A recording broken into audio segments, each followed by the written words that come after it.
मैथिली दुल्हन इसके मनमोहक गीत जरूर सुने। यदि अच्छा लगा तो चैनल सब्सक्राइब जरूर करें। अखन अहाँ सब सुन रहल छी माँ दुर्गा एक्सप्रेस की शानदार प्रस्तुति। माँ दुर्गा एक्सप्रेस की शानदार प्रस्तुति। म्यूजिक डायरेक्टर डीजे मुन्ना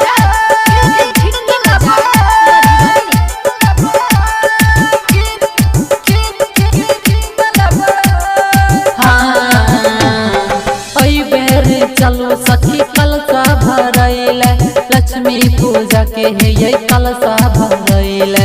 ओई बेर चलो सखी कलसा भरैले लक्ष्मी पूजा के है ये कलसा भरैले। चलो चलो नारियल कीन लेबै, चलो चलो मटका कीन लेबै, चलो चलो नारियल कीन लेबै, चलो चलो मटका कीन लेबै।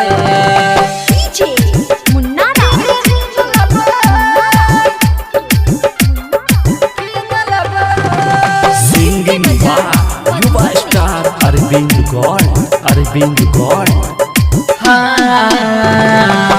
धन के लक्ष्मी छियै मैया सारा जगह जानै छ, सारा जगह जानै छ।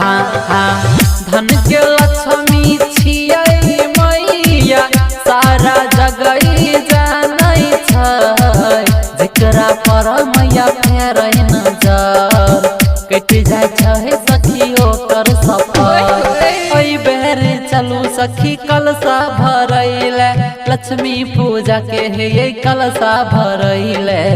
चलो चलो नारियल कीन लेबै, चलो चलो मटका कीन लेबै, चलो चलो नारियल कीन लेबै, चलो चलो मटका कीन लेबै।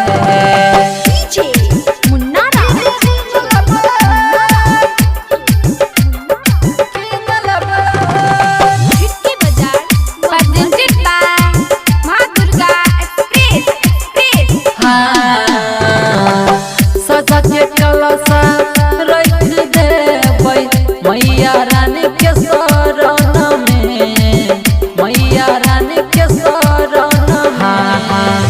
सजा के कलसा रख देबै मैया रानी के शरण में। जय माता के बोलते जे बोली धन दौलत से भर देते झोली। ओई बेर चलो सखी कलसा भरैले लक्ष्मी पूजा के है ये कलसा भरैले।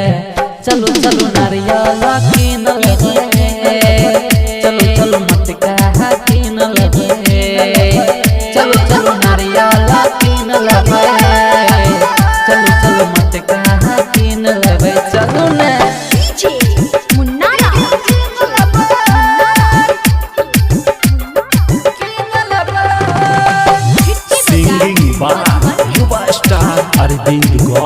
अरविंद गौड़ सखी गे राइटर कमल से राजेश रंजन बनल छै पुजारी, बनल छै पुजारी। सत्यम चुनु चुनु डीजे मुन्ना बनल छै पुजारी।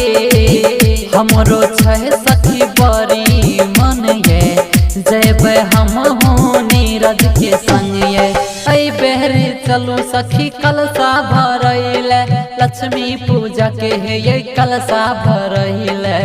चलो चलो नारियल कीन लेबै, चलो चलो पूजा